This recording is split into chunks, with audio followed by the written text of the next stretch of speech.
Baik, untuk mengetahui perkembangan terkini, kita akan bergabung dengan jurnalis TV NTV Hasbiollah dan juga juru kamera Bastian Pascal. Halo Hasbi.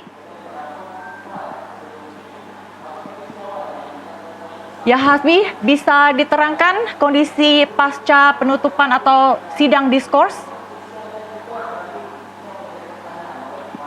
Ya, baru saja tadi sidang diskors, kemudian juga sudah mendengarkan saksi ahli, di mana pertanyaan dari termohon dan juga pemohon ini sudah didengarkan, dan komposisinya banyak sekali, mulai dari soal DPO, barang bukti, bagaimana prosedur-prosedur penangkapan. Nah, namun di sebelah saya saat ini sudah ada Profesor Suhandi Cahaya yang tadi memberikan keterangan langsung kepada seluruh masyarakat Indonesia, dan dengan background dosen hukum pidana pasca sarjana Universitas Jayabaya dan Iblam Law School Hukum Pidana dan Acara, dan telah menghadiri persidangan selama sebanyak 250 persidangan dari tahun 2005 gitu. Prof, selamat siang Prof. Selamat siang juga. Oke. Prof, begini Prof, tadi banyak sekali penekanan-penekanan mengenai perihal DPO begitu ya, yang menjadi highlight dari masyarakat Indonesia ketika saya melihat kolom komentar. Nah, seperti apa pandangan mengenai tadi perjalanan persidangan menurut Prof begitu ya, mengenai DPO begitu?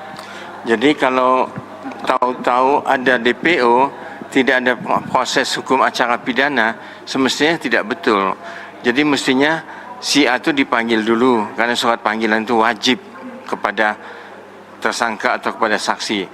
Nah, kalau sudah dipanggil mungkin 2-3 kali, nyatanya yang dipanggil itu tidak datang, tidak ada berita apapun juga, itu kan panggilan tuh wajib dia mesti datang. Nyatanya dia tidak datang, dan setelah adanya BAP dari saksi lain, maka dia bisa ditetapkan menjadi DPO.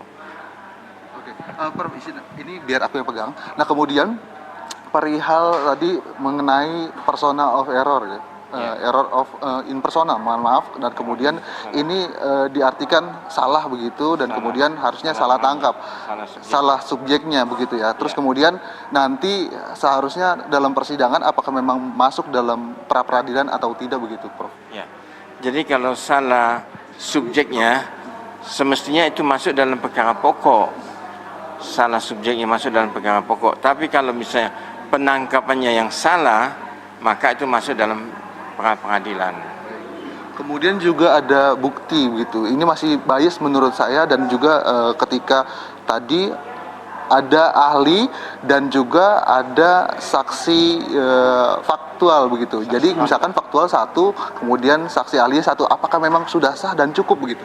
Jadi kalau misalnya penetapan itu hanya berdasarkan saksi ahli dan saksi biasa, saksi fakta, rasanya pemeriksaan itu belum sebagaimana yang ditentukan dalam pasal 184 KUHP. Karena ini menyangkut masalah kasus pembunuhan kan.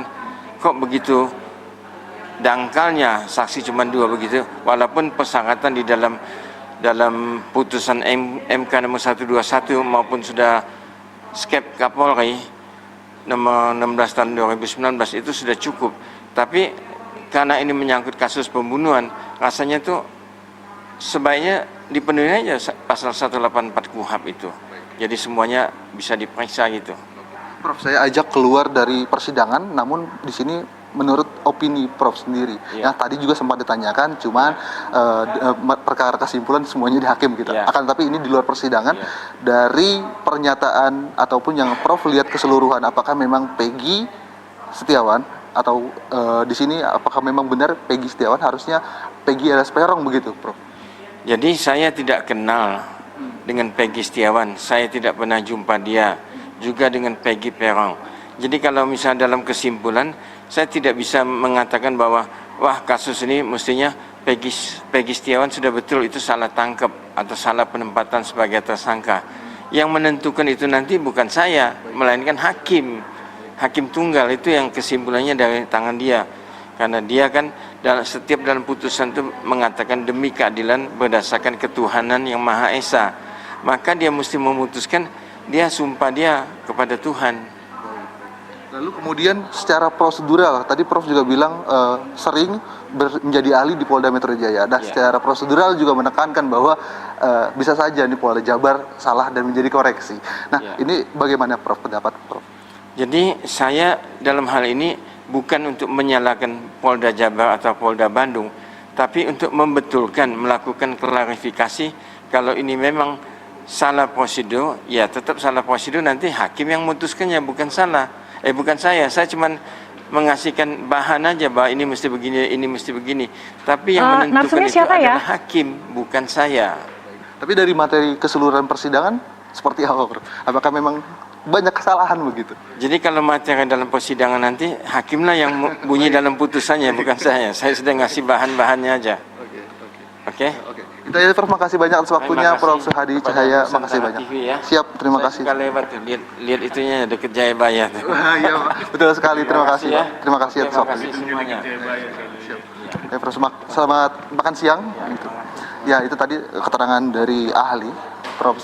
Suhadi Cahaya yang juga menyatakan memang tidak ada upaya untuk menekan kedua belah pihak, dan lagi-lagi nanti akan dikembalikan kepada hakim apakah memang salah dalam prosedural penyelidikan Polda Jawa Barat ataupun tidak begitu. Kemudian juga apakah nantinya membuka secara terang-menerang Peggy Setiawan apakah memang benar yang dimaksudkan oleh penyidik sebagai tersangka pembunuh Vina dan Eki. Saya kembalikan ke studio Jakarta. Baik, terima kasih Hasbi. Kita nantikan update selanjutnya. Selamat bertugas kembali.